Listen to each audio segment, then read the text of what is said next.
안녕하십니까. 더불어민주당 코로나19 비상대책본부 코로나 상황실장 신현영입니다.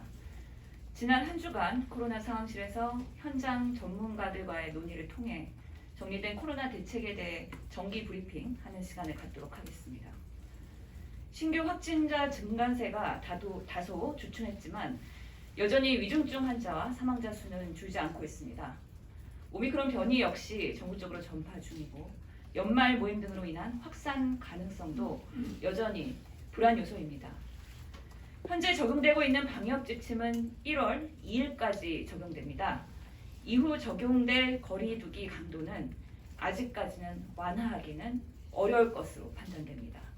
감당 가능한 의료 대응 체계가 준비가 마련될 때까지 불편하시더라도 국민 여러분의 협조가 필요합니다. 소상공인과 자영업자 여러분과 방역으로 인해 피해를 보는 모든 국민들에 대한 지원책 강화는 우리 당에서 계속 살펴나갈 것입니다. 코로나 경구용 치료제에 대해 말씀드리겠습니다. 현재 정부는 60만 명분의 경구용 치료제를 확보하였고 이 중 36만의 화이자 경구용 치료제 계약을 완료하였습니다. 현 상황에서 경구용 치료제가 위중증 환자를 줄이는데 가장 효과적인 방법입니다. 물론 고령자와 고위험 인자를 가지신 확진자 분들께 우선적으로 복용이 가능하다는 사실도 명확하게 국민들과의 소통이 이루어져야 할 것입니다. 필요한 분들이 누구나 복용하실 수 있도록 100만, 200만 이상의 화이자 경구 치료제의 추가 물량 확보를 위해 정부는 정확한 수요를 예측해야 합니다. 그리고 국내 도입 후에 우리 국민들께서 빠르게 복용하실 수 있는 의료 처방 시스템 체계 준비에 만전을 기해야 할 것입니다. 더불어민주당은 이에 맞는 충분한 예산 확보가 가능하도록 책임 있는 여당으로서의 국회의 역할을 충실히 해나갈 것입니다. 더불어 국내 치료제와 백신 개발도 서둘러야 합니다. 오미크론과 같은 변이주에 대항할 수 있는 자체 백신 개발이 시급합니다. 향후 추가 접종 시 국내 백신이 활용될 수 있도록 효과 좋은 국내산 경구 치료제가 개발될 수 있도록 정부의 사전 검토와 준비가 필요합니다. 신규 확진자 급증 이후에 섬세하지 못한 의료 대응 사례가 속속 나오고 있습니다. 확진된 산모와 신생아가 치료받을 병원이 없어 헤매는 등 여전히 코로나에 우왕좌왕하는 상황이 현장에서 발생하고 있습니다.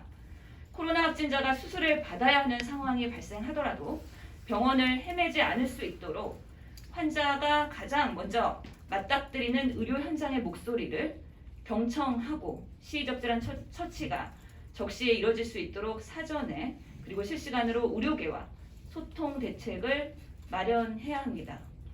이에 의료계 중심의 임상 컨트롤 타워 구축을 제안합니다.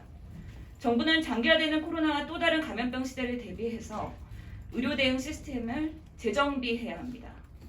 모든 의료기관이 감염병 대응에 동참할 수 있도록 감염병, 비감염병 진료의 듀얼 트랙 시스템 구축을 준비해야 합니다. 이에 맞는 적정 수가 체계를 마련하는 등 장기 계획을 지금부터 서둘러 준비할 필요가 있습니다. 의원, 병원, 종합병원, 상급 종합병원 각자 역할에 따른 감염병 대응 역할을 분담하고 코로나 악화 완화에 따른 병상 동원이 유연할 수 있도록 장기적인 의료체계 개편을 계획해야 합니다. 재택치료, 구급이송 시스템, 병원 입원, 중환자실 입퇴원 등 절차별, 단계별 점검을 통해 내실 있고 일관성 있는 진료 제공이 가능하도록 해야 합니다. 코로나 중환자실 20일 이후 격리 해제에 관련된 불통으로 의료계가 당황을 하였습니다. 그때그때 정부가 정한 지침을 의료 현장과 소통하는 데 한계가 여실히 드러난 것입니다. 공식적인 의료계 임상 컨트롤 타워를 구축하여 주도적으로 의료체계 개편을 끌고 나갈 수 있도록 책임과 권한을 부여해야 합니다. 코로나 치료에 임하는 학회와 진료 주체들이 중심을 이루는 의료협의체가 선제적으로 코로나 의료체계 수립의 주축이 될 수 있도록 대한민국 코로나 임상 대응 거버넌스 개편이 필요합니다. 더불어민주당도 이러한 의료계 중심의 임상 컨트롤 타워 구축에 있어서 적극적으로 지원을 할 예정입니다. 정부는 악화되는 코로나 상황 속에서 의료병상 확보 그리고 경보치료제 도입에 몰두하고 있습니다. 부디 코로나의 당면한 현실 과제뿐만 아니라 감염병에 흔들리지 않는 의료체계 개편에 대한 청사진을 가지고 대응하시길 당부드립니다. 더 이상 K방역에 대한 성과에 취하지 말고 지금 이 순간 국민 한 분 한 분의 건강과 생명을 구한다는 절실한 마음으로 더불어민주당도 최선의 노력을 다할 것입니다. 이상입니다.